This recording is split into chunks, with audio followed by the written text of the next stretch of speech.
voy a invitar, por favor, que busquen Juan, en el libro de Juan, capítulo 4. Vamos a leer de los versículos 1 al 42.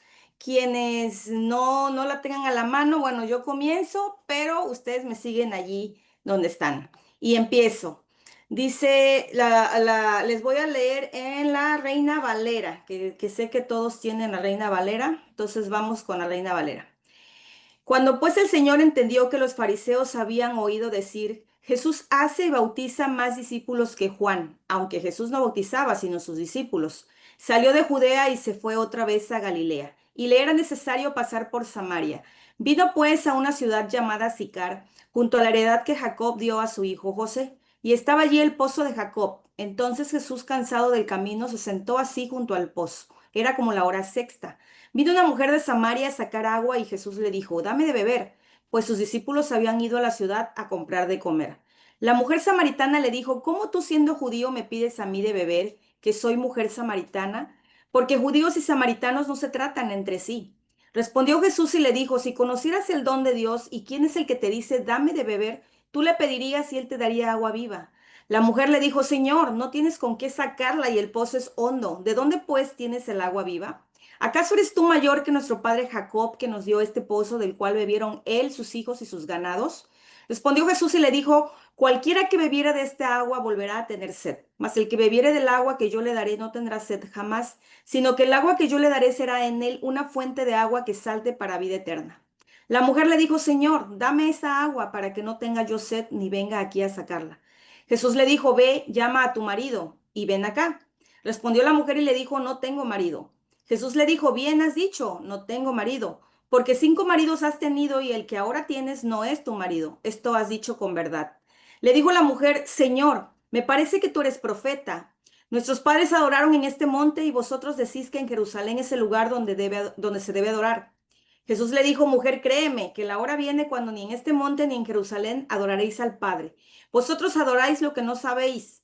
Nosotros adoramos lo que sabemos porque la salvación viene de los judíos. Mas la hora viene y ahora es cuando los verdaderos adoradores adorarán al Padre en espíritu y en verdad, porque también el Padre tales adoradores busca que le adoren. Dios es espíritu y los que le adoran en espíritu y en verdad es necesario que adoren.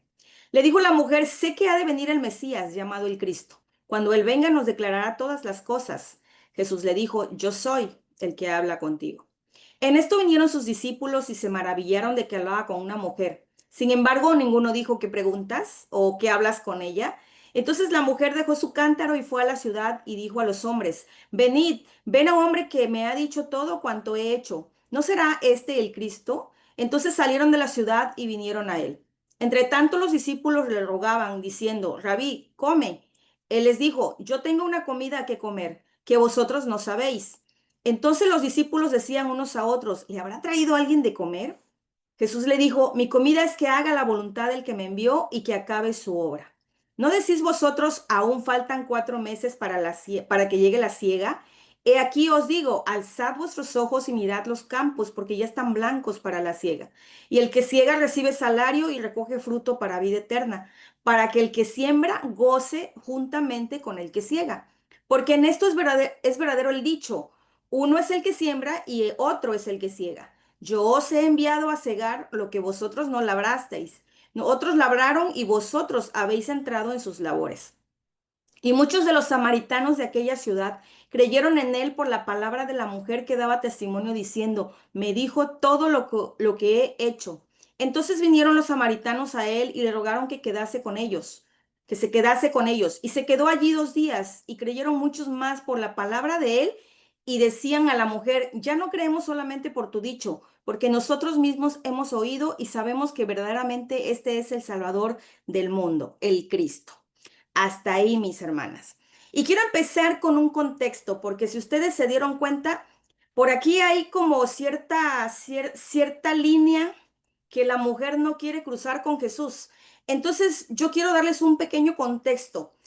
En aquellos días, los judíos y los samaritanos no se llevaban entre sí, no se toleraban, se consideraban los judíos una raza pura, pero no a los samaritanos. Los samaritanos venían ciertamente de raza judía, pero ellos se habían mezclado con otras razas, entonces no eran, digamos, de cepa judía.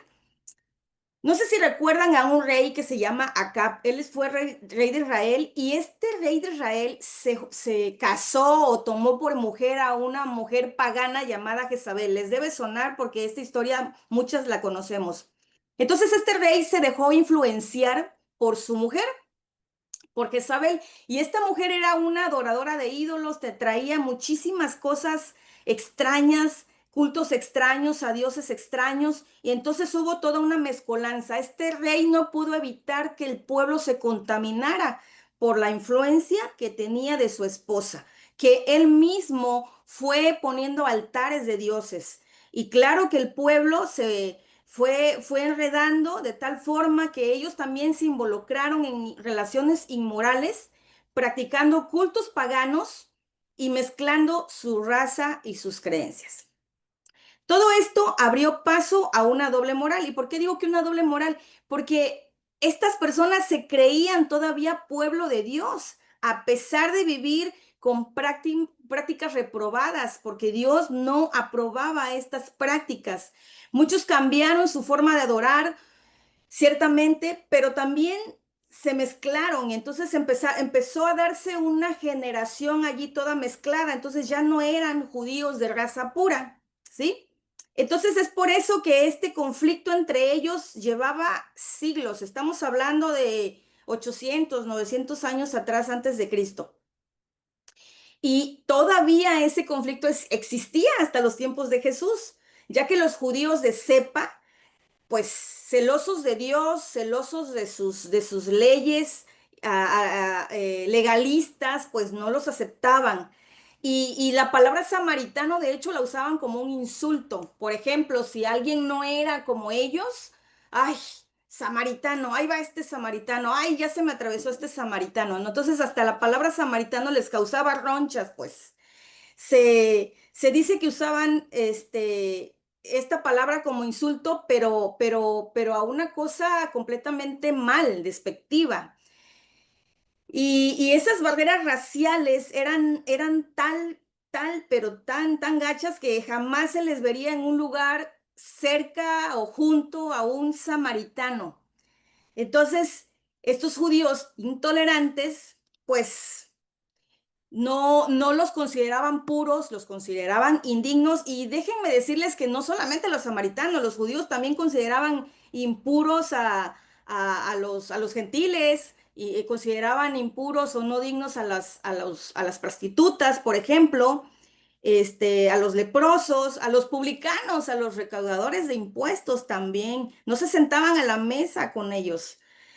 Entonces, cuando el templo de Jerusalén empieza a reedificarse, los samaritanos, a pesar de venir de esa descendencia del pueblo de Israel que pudieran haber tomado parte en la construcción del templo, no lo hacen. Ellos construyen su propio templo en un monte llamado Gerizim para no mezclarse en Jerusalén con los judíos. Y les doy este contexto porque la mujer refiere en la lectura que acabamos de hacer que sus antepasados habían adorado en ese monte. Es que en ese monte había estado el templo años atrás. Este templo fue destruido por un gobernante llamado Juan Hircano, pero aún así todavía los samaritanos seguían adorando en ese monte, creyendo que ese monte es el que Dios había elegido para adorarle y no el monte Moriah que estaba en Jerusalén, donde se construyó de nuevo el templo. Entonces, cada grupo creía o pensaba que tenía la verdad. Lo cierto es que estaban en una competencia mortal, o sea, en una competencia siempre, por siglos. Así que esta relación era bastante compleja y pues conflictiva. Si quieren leer más acerca de esta historia que está bastante interesante, pues ahí les invito a que lean y se enteren de más cosas. No puedo detenerme en dar más contexto de esto, pero está bastante interesante. Así que partimos en el versículo 3. Partimos del versículo 3, dice que Jesús se dirigía a Galilea y de ninguna manera Jesús pensaba rodear Samaria. ¿Y por qué les digo esto? Porque habían tres regiones.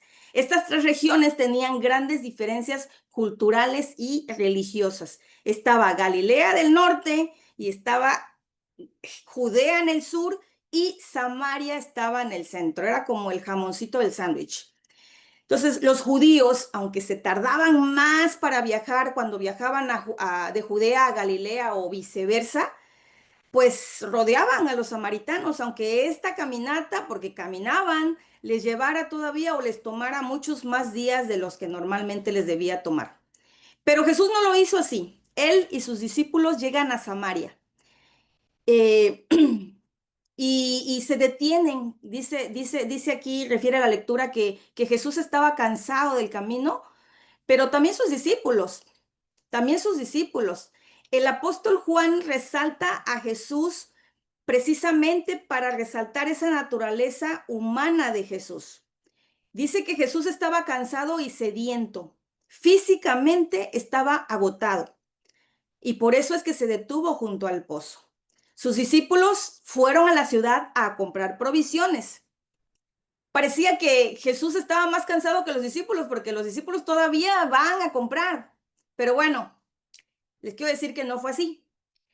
Había un propósito. Parecía pues que él solo se quedó allí para pasar el tiempo y refrescarse, pero en realidad no era como tal la razón. Fíjense, el relato dice que era una hora bastante peculiar, era la hora sexta. Esta hora era como por ahí del mediodía. Era una hora bastante extenuante, con el sol, ¿no? Abrasador, y esto hizo que Jesús en su humanidad se sintiera cansado. Y por lo tanto, sus discípulos pues van a comprar las provisiones, pero él se queda allí. ¿Por qué? Porque él sabía que había allí una persona que iba a aparecer. Fíjense, su naturaleza de omnisciencia, parte de su naturaleza divina, sabía que con urgencia alguien necesitaba ayuda. Por eso dice la porción que le era necesario pasar por ahí. Dice el versículo 7, a esa misma hora vino una mujer a sacar agua. Vino una mujer de Samaria a sacar agua. ¿Coincidencia? No, como les decía, no era coincidencia. La provisión divina para calmar la sed física de Jesús llegaba. Llegó una mujer con un cántaro para sacar agua, pero también llegó también la provisión para cumplir su propósito, predicar y ofrecer redención, ofrecer salvación. Como les decía yo, esta no era una hora normal en la que las mujeres también salían a buscar agua. No, no, definitivamente no. Por eso es que no había nadie, por eso es que solo Jesús llega y el pozo, se sienta en el pozo y no hay nadie. Y llega esta samaritana. El relato dice que ella llevaba una vida cuestionable, ya lo leímos, ¿verdad? Así que es casi seguro que ella prefería ir a esta hora para no toparse con nadie, para no toparse quizá con las mujeres quienes no disimulaban su rechazo y la murmuración por el tipo de vida que ella tenía. En aquella época, el contexto de la vida de esta mujer era, era bastante criticada, no era vista con buenos ojos, y me atrevo a pensar y me atrevo a decir que ahora tampoco lo es. Por mucho que la gente se cuelgue la bandera de la tolerancia, no lo creo. La vergüenza y la falta de aceptación de esta mujer la obligaban a aislarse. Fíjense, aquí hay una aplicación muy interesante. ¿Cuántas personas por vergüenza, cuántas personas porque se sienten más sucias que otras, en lugar de buscar ayuda, en lugar de relacionarse, se aíslan? Se aíslan y eso hace que su condición se vuelva todavía más difícil de llevar. Y eso es, yo creo, lo que pasaba con esta mujer.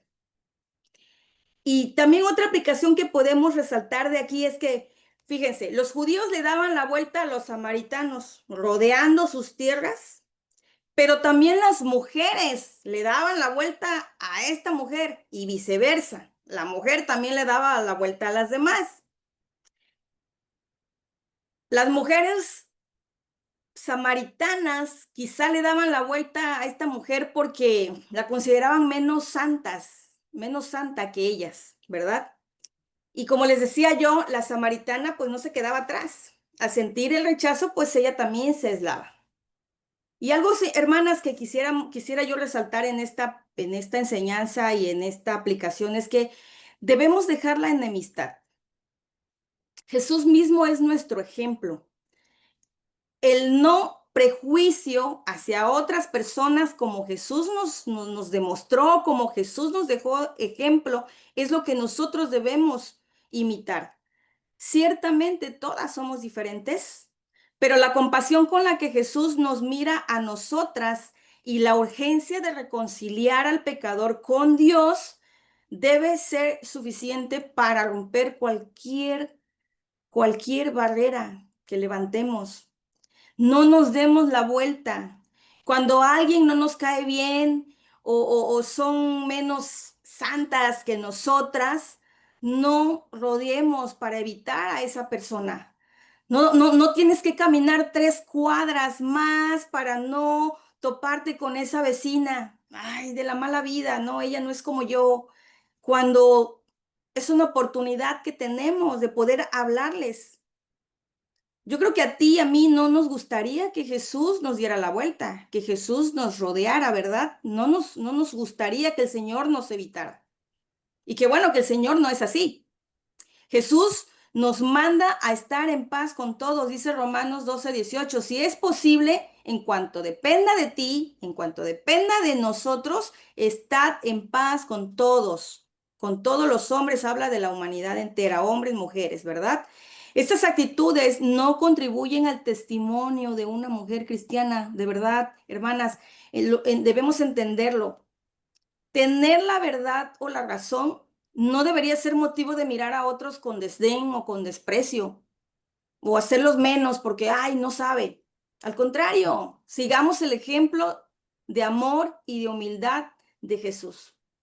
Jesús habló con esta mujer sin ningún prejuicio. En el versículo 7 le dice, dame de beber. La traducción en lenguaje actual dice, dame un poco de agua. Y por el contexto que les mencioné, ella se sorprende que él le pidiera agua. Y es ella misma quien le dice, espérame, tú eres judío. Y voy a parafrasear un poquito el versículo. Tú eres judío. O sea, sí sabes lo que hay entre nosotros, ¿no? Sí sabes lo que sucede aquí. ¿Cómo te atreves a pedirme agua si yo soy una mujer y aparte samaritana? Ah, es que tampoco era apropiado hablar con una mujer. Y en aquel tiempo, y digo que va a ser dependiendo del contexto, eran tiempos bastante diferentes a los nuestros. Por ejemplo, un rabino no podía hablar con su esposa o con su hija fuera de su hogar, fuera de su casa. Y, y Jesús era un desconocido. Jesús era un extraño que estaba allí en ese pozo y además era judío y además Jesús era un rabino, él enseñaba, ¿sí? Entonces, él no debía haber cruzado siquiera una sola palabra con ella. ¿Lo sabía Jesús? Claro que lo sabía, pero interactuar con pecadores era la especialidad de Jesús y su naturaleza compasiva, pues incomparable, ¿verdad? Con esa respuesta de la mujer, es posible que ella le estaba negando el agua, no quería darle agua. Y dice el versículo 10 en la traducción en lenguaje actual, dice, tú no sabes lo que Dios quiere darte, le dice Jesús. Tú no sabes lo que Dios quiere darte y tampoco sabes quién soy yo. Si lo supieras, tú me pedirías agua y yo te daría el agua que da vida. Me lo imagino con un tono sarcástico. Ajá, ¿de verdad? Señor, o sea, ese señor no es un reconocimiento de que es el Señor Jesús. Es una referencia de respeto porque era un desconocido, porque no lo conocía. Dice, Señor, por favor, no tienes con qué sacar agua de este pozo hondo. Ni siquiera tienes con qué sacar agua de este pozo y me estás ofreciendo un agua viva. Jesús le estaba ofreciendo agua viva, un agua de manantial, un agua que se mueve, un agua que salpica, ¿verdad? Refiriéndose Jesús, obviamente, en una condición espiritual, que solo él podía llenar el interior, el vacío de esta mujer. Pero ella lo toma literal. Dice Juan 7:37, de la segunda parte al 38, dice, todo el que tenga sed puede venir a mí, todo el que crea en mí puede venir y beber, pues las escrituras declaran, de su corazón brotarán ríos de agua viva. Y dice el versículo 39, esto dijo del Espíritu que habían de recibir los que creyesen en él. Solo Jesús podía darle esa paz duradera que quizá jamás en la vida hubiera imaginado. Ella repela otra vez usando su sarcasmo y le dice, ¿quién te crees que eres? ¿Eres acaso mayor a nuestro padre Jacob? ¿Quién fue el que proveyó a sus antepasados, a mis antepasados, un verdadero israelita que tenía el favor de Dios? Pero como les decía, ella estaba tomando esta referencia como algo literal. Sin embargo, Jesús estaba refiriendo al Espíritu Santo. Él estaba hablando de otra cosa. Ella no tiene siquiera idea porque tiene velados los ojos, ¿sí? Y su entendimiento no lo comprende. Entonces Jesús le explica de lo que se trata. Ya les leí en Juan 7, que se refiere a que va la venida del Espíritu Santo a la vida de una persona, viene a cambiar, viene a transformar. Entonces, en el versículo 15, esta mujer finalmente como que suena interesada. Le dice, Señor, dame de esa agua para que no tenga yo sed, ni venga aquí a sacarla. Fíjense, Jesús ya tiene la atención de esta mujer. Pero aquí, ya teniendo la atención de esta mujer, Jesús da un giro inesperado y le dice, mm, ve, en el versículo 10, ve y llama a tu marido. La intención de Jesús no era que el marido apareciera, ¿verdad? Sino enfrentarla con su estilo de vida. Esta forma de vida le causaba dolor a esta mujer, esta forma de vida le causaba amargura. Sus fracasos matrimoniales y su inmoralidad sexual en la que vivía no era algo de lo cual ella se sentía orgullosa, no era algo que ella podía alabarse, ¿verdad? Al contrario, era motivo de vergüenza. Y Jesús la enfrenta con esa realidad. Y su respuesta inmediata es, no, no tengo marido. A lo que Jesús le confirma, bien has dicho, mujer, no tienes marido. Bien has dicho con tu respuesta. ¿Por qué? Porque has tenido 5 maridos y con el que ahora vives no es tu marido. No lo es. Esta confrontación de Jesús parece bastante rígida, bastante brusca, quizá no, bastante dura, pero no era una etiqueta, no estaba etiquetándola, tampoco estaba señalándola con violencia, pues, sino estaba buscando dar luz a su conciencia, que ella pensara. Era necesario enfrentarla, como les decía yo, con su realidad, a fin de mostrarle su gran necesidad de purificación, su gran necesidad de perdón. Debió ser bastante doloroso para ella, ¿no? Enfrentar esto, pensar en esto. Pero es en este punto, cuando la persona es señalada por su propia conciencia, que reconoce que necesita realmente ayuda. Y cuando la persona reconoce que realmente necesita ayuda es cuando el Señor puede obrar. Solo el que reconoce que está enfermo va al médico, ¿cierto? Ahora, ¿qué tantas cosas llevaba a cuestas esta mujer como para no entablar relaciones saludables? Porque ya iba en el sexto round. No podía vivir sin compañía, se sentía sola, o era tanta su decadencia moral y su necesidad de aceptación que se fue a pique. Se volvió insensible al pecado. ya que Jesús le señala que su actual pareja no era su marido, o sea, no estaba casada. Ella estaba viviendo en una situación de fornicación. Y esta situación la hacía vivir en el rechazo, en la soledad, porque se aislaba de las demás personas. La etiquetaron. Entonces, cuando Jesús se quedó en ese pozo, les decía yo que en su omnisciencia él sabía que ella llegaría, porque sabía del deterioro moral con el que ella vivía. Y también conocía el vacío que había en ella. Entonces, la omnisciencia de Jesús se puso en manifiesto cuando le reveló cosas íntimas de su vida. Ella no esperaba eso. Y aquí quiero darles una segunda aplicación.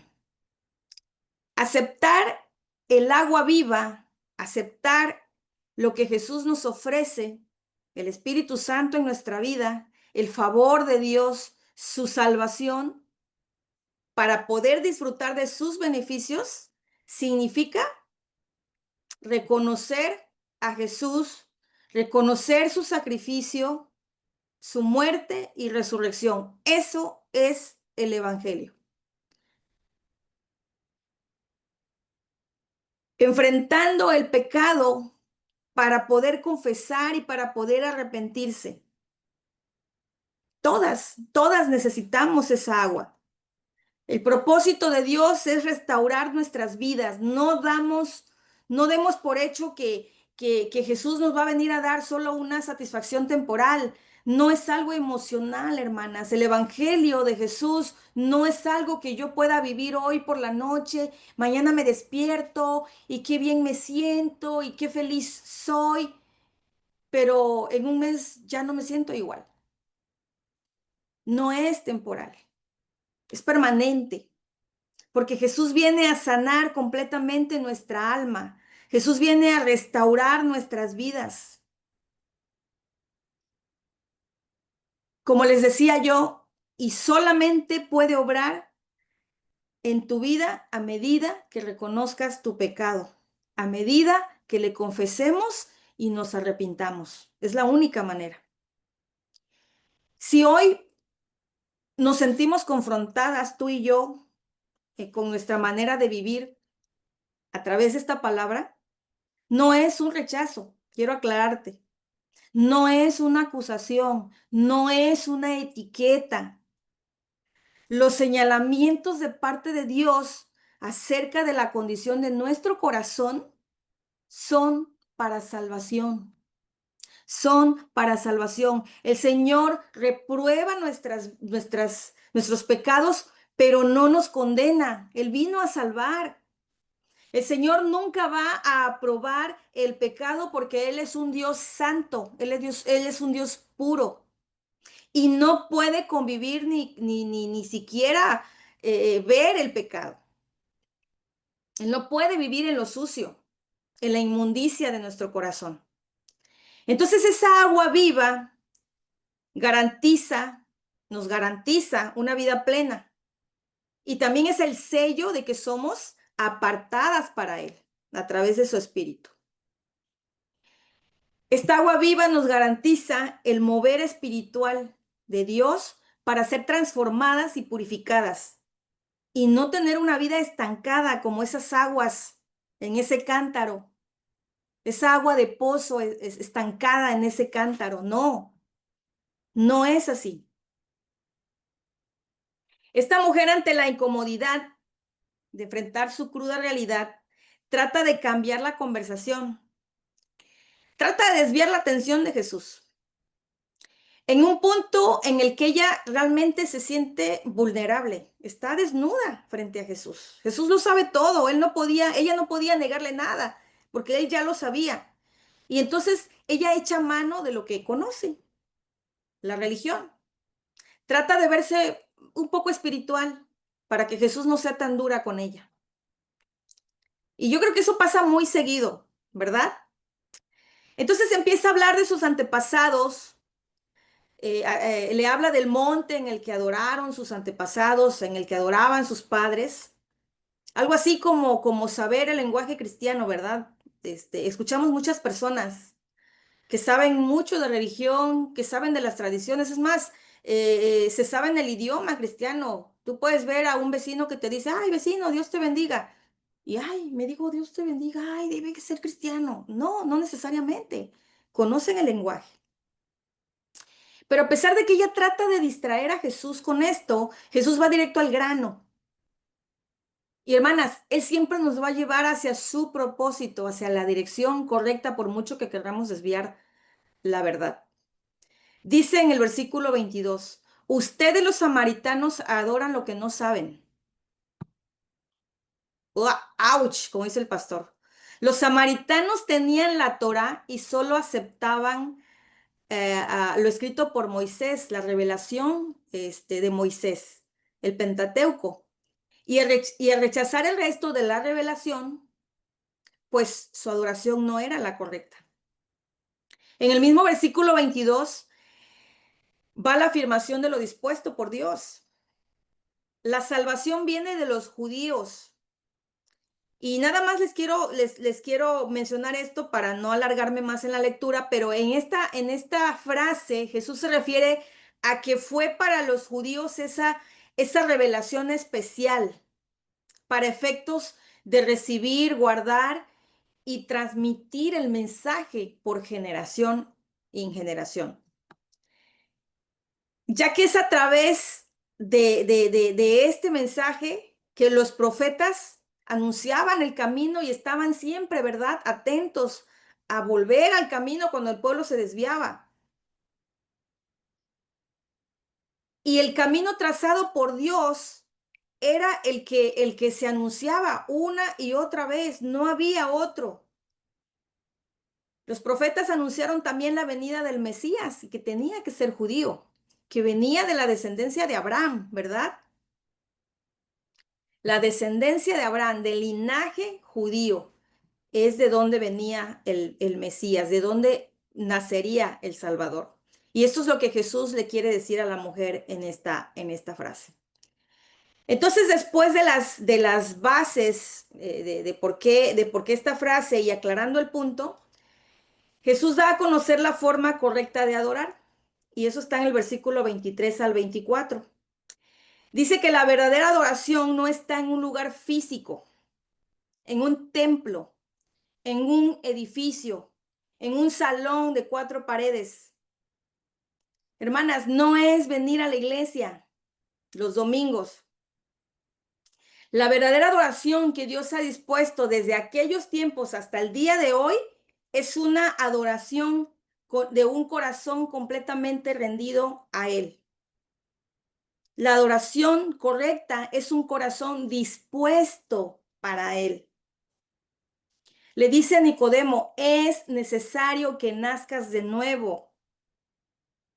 Y segunda de Corintios 5:17 dice que de modo que si alguno está en Cristo, nueva criatura es. Las cosas viejas ya pasaron y he aquí, todas son hechas nuevas. Y si tú lees en el Salmo 51, dice que el corazón contrito y humillado el Señor no desprecia. Y el Señor quiere una adoración que sale de un corazón arrepentido, que reconoce que necesita de Él y que además se alinea a su voluntad. Es obediente, ya no vive para sí mismo, ¿verdad? Así que esta adoración genuina brota de un corazón agradecido, pero también de una actitud correcta que nace de una relación personal, una relación íntima con Dios. Esto no es una religión, ¿verdad? Ya que lo vemos de esta forma, pues no. Y ya que lo vemos de esta forma, nos cae el 20 que venir los domingos a cantar y ahí alzar las manos, pues no necesariamente es una adoración si no se viene con el corazón correcto. Una forma de adorar es ciertamente someternos a la voluntad del Señor, Pero consecuencia de esa relación y consecuencia de someternos a la voluntad de Dios, viene lo demás. Ir los domingos a la iglesia, ir a servir, atender un llamado, ejercer un don, ¿verdad? Es experimentando su cercanía que nos puede llevar a responderle a Dios de esa manera. Adorar a Dios con todo nuestro corazón es someternos a Él, en obediencia a Él. Eso es lo que al Señor le agrada. Y es ahí donde se refiere que adoramos en espíritu y en verdad, con un corazón alineado a Dios y en verdad, conforme a la palabra, como Él lo ha dispuesto. Y fíjense que en el versículo 25, ella no esperaba que Jesús le dijera cómo adorar. ¿Por qué? Porque ella todavía se defiende, ¿verdad? Ella sigue argumentando y manifiesta que esperan al Mesías y que cuando el Mesías venga, Él les va a aclarar todas esas cosas. O sea, sí, sí, sí está bien, Jesús, pero mira, nosotros estamos esperando al verdadero y Él va a venir y nos va a enseñar todas estas cosas, ¿verdad? Dice la palabra que si oyeres hoy su voz, no cierres tu corazón, no endurezcas tu corazón. Hebreos 3:15 dice eso. Como otros, ¿verdad? Lo hicieron. Hermanas, seguimos posponiendo lo inevitable. Jesús viene por segunda vez. Hoy tenemos muchas herramientas. Hoy tenemos la Biblia, la palabra de Dios, que todavía aquí en Cancún, en México, nosotros tenemos la libertad todavía de ofrecer culto, de abrir la palabra de Dios. Escuchamos, ¿verdad? Por medio de las redes sociales, mensajes. Y también Dios nos sigue hablando a través de situaciones, todos los días. Pero seguimos esperando, seguimos esperando. Es que todavía, un día de estos, cuando mis hijos crezcan, cuando mi esposo deje de trabajar mucho o cuando yo deje de trabajar, cuando yo no tenga necesidad. El llamado del Señor es que arreglemos nuestra vida. No hay tiempo. No pospongamos más el tiempo. Fíjese que ante el argumento de la mujer, Jesús con todo el amor, con toda la paciencia, le dice lo más celestial que pudo haber escuchado esa mujer. Esto era parte de su plan divino. Le dijo, yo soy el que habla contigo. Cuando ella le dice, ay, mira, estamos esperando, mujer, yo soy ese que esperan. Yo soy el que habla contigo. El mismo Mesías, el Salvador del mundo, hablaba con ella. ¿Qué tal? Qué reveladora verdad para esta mujer. Hermanas, hay algo asombroso en esta historia. Es que el Señor Jesús, el Mesías, el Salvador del mundo, se da a conocer. Y se da a conocer con esta mujer.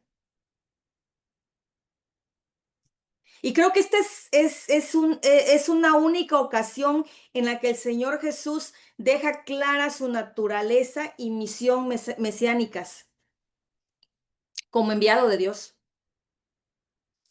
Y sabes, elige a esta mujer, elige a una mujer inmoral y aparte samaritana. ¿Por qué? Porque así lo quiso. Dice Mateo 11, 25 y 26, Jesús orando dice, oh Padre, Señor del cielo y de la tierra, gracias por esconder estas cosas de los que se creen sabios e inteligentes y por revelárselas a los que son como niños. Sí, Padre, te agradó hacerlo de esta manera. Se los acabo de leer en la Nueva Traducción Viviente. Jesús hace la voluntad del Padre. No fue algo que haya hecho él por sí solo, sino porque era voluntad del Padre. Jesús, al revelarse a esta mujer, le estaba diciendo y confirmando todo lo que ella necesitaba saber. Y no me voy a detener en la reacción de los discípulos cuando llegan, porque estos también aún luchaban con varias barreras culturales, ¿verdad? Sino que me voy a ir a lo más importante. Dice el versículo 28. Entonces la mujer dejó su cántaro y fue a la ciudad. Parafraseando un poco el versículo, ella fue a decirle a todos lo que Jesús le había dicho. La había confrontado, sabía todo de ella. Ahora yo me pregunto, ¿sería la primera vez que esta mujer reconocía con toda esta gente, con su pueblo que la tenía en un concepto mal visto?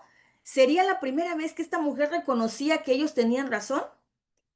Yo creo que sí. No siempre cuando la gente señala una debilidad nuestra la reconocemos, aunque sea verdad, nos cuesta.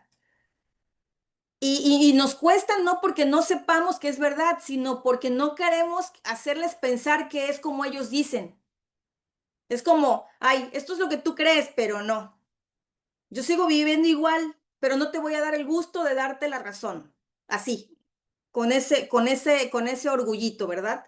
Entonces, todas estas personas, al escuchar el testimonio de esta mujer, sabían que hablaba la verdad.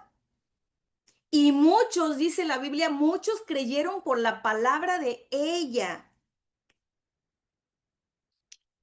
Al soltar su cántaro, podríamos quizá entender de una manera literal que lo soltó porque ella tenía que echarse a correr y pues no iba a llevarse el cántaro, ¿verdad? O a lo mejor para que Jesús y sus discípulos tuvieran chance de tomar agua. Pero yo les quiero dar un enfoque espiritual. Ese cántaro con agua de pozo, con agua estancada de un pozo, solo podía satisfacer su sed física, pero no su sequedad, no la sed de su alma, la de su corazón. Esa búsqueda constante, esa insatisfacción en búsqueda de felicidad, esa era la sed espiritual de esta mujer. Así que ella suelta esas aguas estancadas que no le sirven de mucho para recibir el agua viva. Lo que Jesús le ofreció valía todo.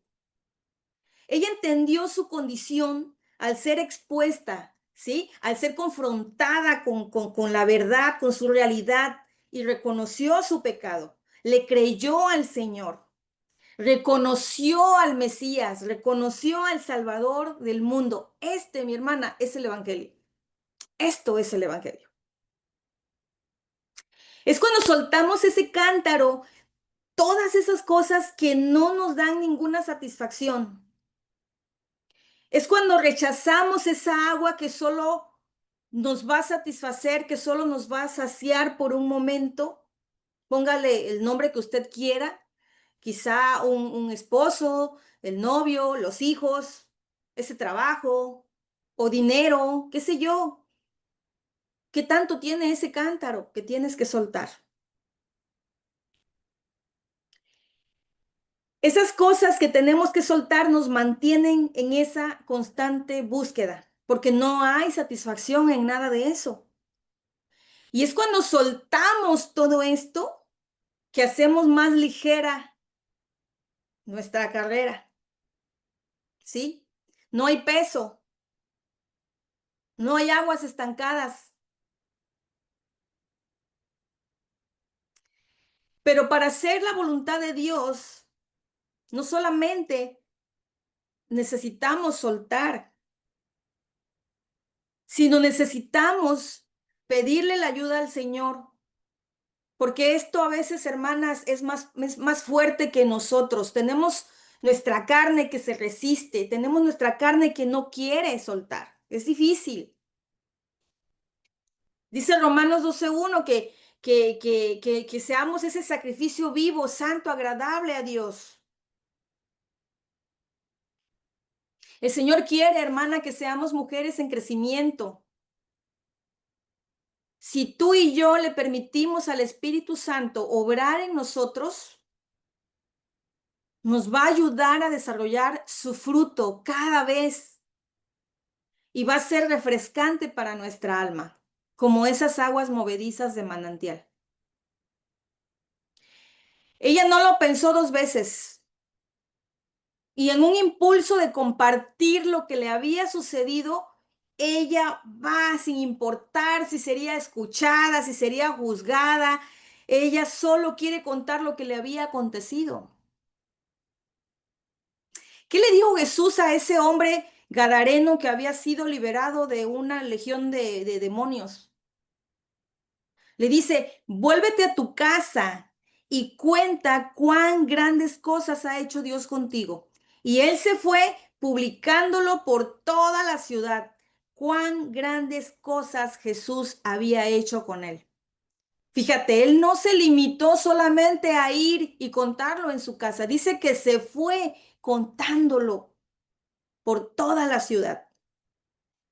Esta mujer hace lo mismo, sale corriendo a testificar. Y fíjense, esta es otra manera de responderle a Dios. En enseñanzas anteriores yo he estado insistiéndoles en que le respondamos al Señor, ¿verdad? Por las muchas cosas, primero por la salvación de nuestras almas, pero por las muchas cosas que Él hace por nosotros. Aquí mismo, ¿verdad? Hemos visto que hemos visto varios personajes que le dieron una respuesta inmediata al Señor.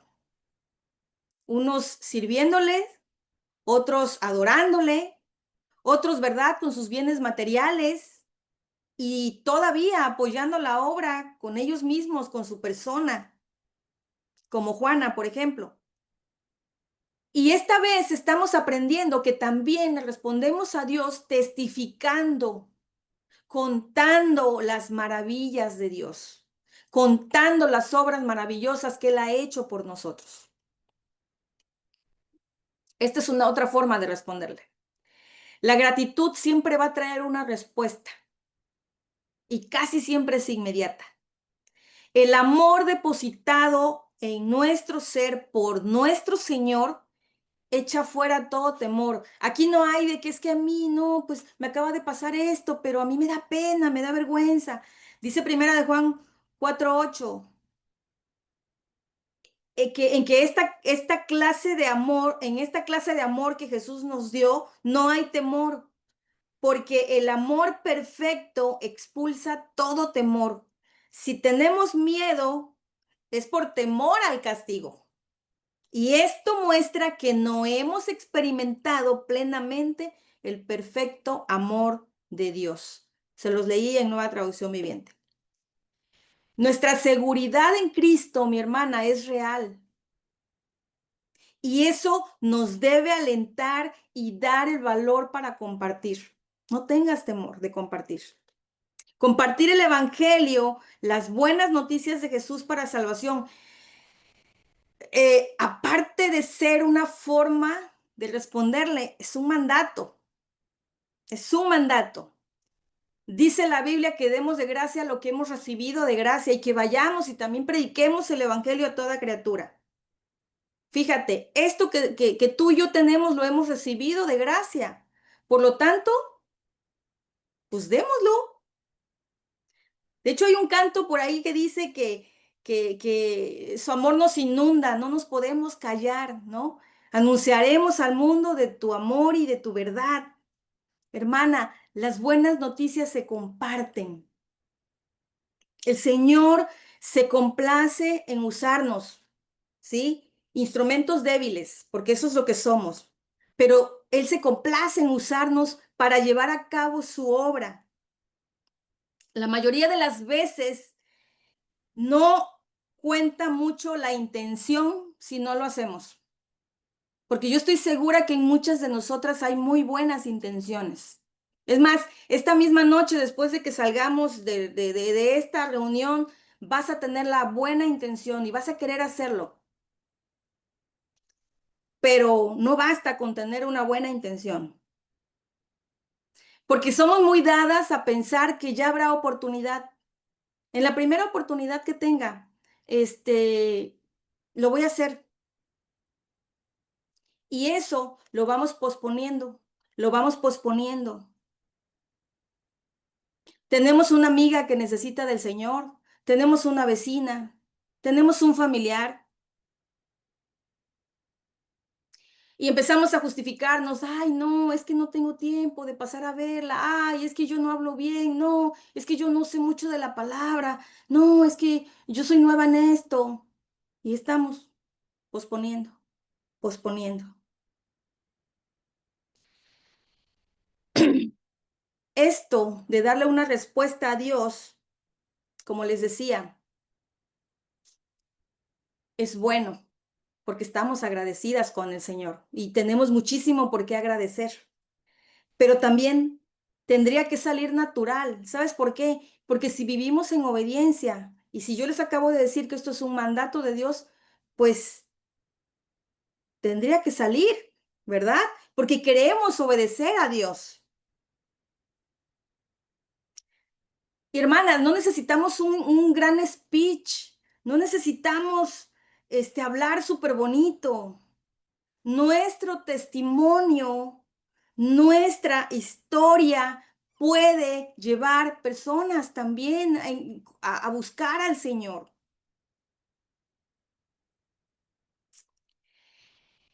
De, los discípulos de Jesús aún andando y conviviendo con Jesús, les costaba romper patrones de conductas raciales. Y fíjense, no nos sintamos mal nosotras, porque muchas de nosotras a veces eso también es una barrera. Pero el Señor quiere liberarnos de todo prejuicio, como les decía al principio. Y hoy estamos aprendiendo de un Jesús tierno, de un Jesús paciente, de un Jesús compasivo, quien le dijo a sus discípulos que su comida era hacer la voluntad de su Padre. El versículo 34, para que pueda acabar la obra a la cual había venido. Y tú y yo, mi hermana, tenemos un propósito. En este mundo. Tenemos un propósito. Nosotros aquí no estamos por casualidad. El Señor quiere usarnos hasta que acabe la obra en nosotros. Y Él sigue esperando. Él sigue esperando. ¿Cuándo vamos a dar ese paso? ¿Verdad? Y vuelvo al argumento de la mujer. Con todo el amor que Jesús para su plan divino, o más bien por su plan divino demostró, le dice, yo soy, ¿verdad? Yo soy el que habla contigo.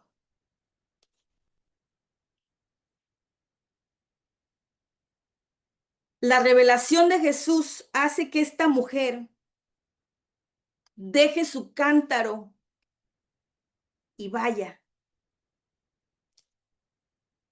La revelación magistral de Jesús hacia esta mujer hace que ella deje todos sus ídolos, deje sus rutinas, deje los intereses de este mundo.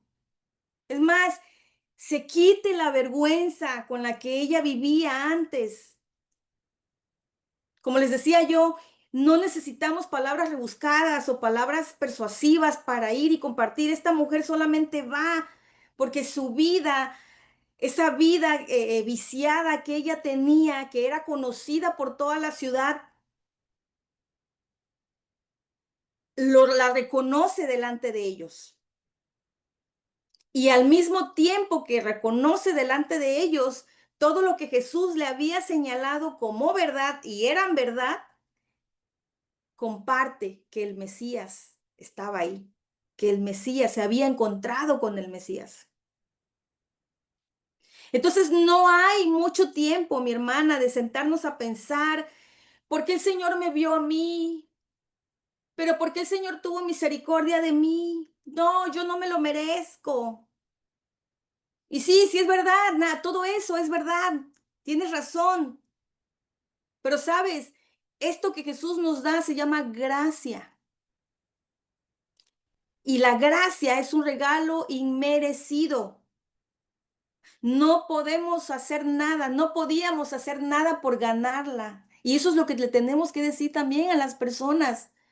Es un regalo inmerecido, no te lo mereces, pero el Señor quiere dártelo, ¿sí? Así que aunque no entendamos, solo obedezcamos lo que el Señor quiere que hagamos. Como les decía yo, Dios puede usar nuestra historia para atraer, para atraer personas a Jesús. Nuestro testimonio personal debe animar a otros a escuchar a Jesús y a conocerle personalmente. Esta mujer, sorprendentemente, fue una gran evangelista, pero, pero su encuentro con Jesús no se lo quiso quedar solo ella. Y es por eso que muchos samaritanos salieron al encuentro con Jesús. Es importante que sepamos que no somos nosotras las que vamos a convencer de pecado a las personas. No, nosotros solo somos sembradoras de la semilla, nosotros solo vamos a sembrar la semilla, pero el crecimiento lo da Dios, dice la palabra. Y toda persona que tiene un encuentro con Jesús, le le busca para conocerle personalmente. Es así como iniciamos una relación con Él y le vamos conociendo más y ese crecimiento va dando fruto. Hay transformación de vidas, hay cambio de mente, mentes renovadas por su espíritu, ¿verdad? Jesús le dice a sus discípulos en el versículo 35, los campos ya están listos para la cosecha. Y él se refería a que estos samaritanos iban a conocerle, estos samaritanos iban a ser salvados por él. Porque estos pseudo judíos samaritanos conocían a Dios, entre comillas, aún en esa mezcolanza de corrientes religiosas. Fíjense que la mujer le dice que sí esperaban el Mesías. Así que Jesús iba a pasar, era necesario que pasara por esa aldea para cegar, para recoger el fruto de vida eterna. Y aquí no dice que todo el pueblo se convirtió, dice que muchos le reconocieron, muchos creyeron, ¿verdad? Entonces, quiero yo señalarles también que, aunque otros ya sembraron en algunas personas que conocemos, en amigos, en familiares, con los vecinos, no los desechemos, porque a veces pensamos que, ay, pues es que ya escuchó, ya le hablé hace como 10 años y no, es que ya escuché que fue a una iglesia, pero no está interesado. No, no los desechemos. Los vientos de doctrina, dice Pablo, y Pablo advierte aún a nosotros los cristianos, advierte, dice que los vientos de doctrina nos van a llegar, nos llegan. Imagínate si personas que han escuchado, medio escuchado, pues llega otra corriente y pues esa semilla simplemente que fue sembrada en el camino empedrado, dice que simplemente no retoña, ¿verdad? También habla de una semilla, en esta parábola hablo de una parábola de la semilla. También dice que la semilla que fue sembrada entre abrojos la van ahogando. Entonces, hermanas, tenemos tarea, tenemos mucha tarea. Pero para esto tenemos que nosotros también aprender a soltar ese cántaro, ese peso de ese cántaro que solo tiene agua estancada. ¿Para qué? Para que nos revistamos y que ese amor y compasión dado por Jesús nos lleve a hacer luz a otros. Nos lleve a hacer luz en esos caminos oscuros, en esos caminos de tinieblas en los que las personas están viviendo hoy en día. Confiemos en que el Señor va a hacer brotar y crecer la semilla. Confiemos en ello, no vamos a ser nosotras, ¿sí? Así que nosotros vamos, sembramos la semilla, pero nosotros oramos para que esa semilla lleve fruto. Compartamos las buenas noticias de salvación. Estas noticias son las más esperanzadoras que el ser humano puede recibir, porque se trata de la reconciliación entre un pecador y Dios. Ese es el poder del Evangelio, porque la gracia de Dios es mucho mayor que nuestro pecado. Es más grande que cualquier pecado. Así que no nos sintamos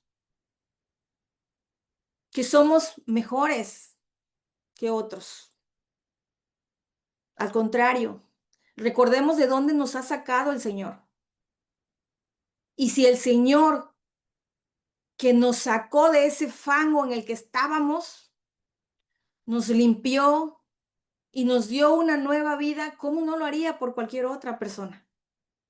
Así que vayamos y compartamos la buena noticia. Eso es lo que les quiero dejar hoy. Mientras compartías, estaba meditando en cómo con el pasar del tiempo vamos tratando de protegernos, tratando de proteger nuestra nueva identidad y vamos editando detalles de nuestra vida antes de Cristo. Pero cada detalle fue permitido por Dios para que cuando nos visitase con su grandiosa salvación, su gracia fuera más evidente, su misericordia resplandeciese mucho más.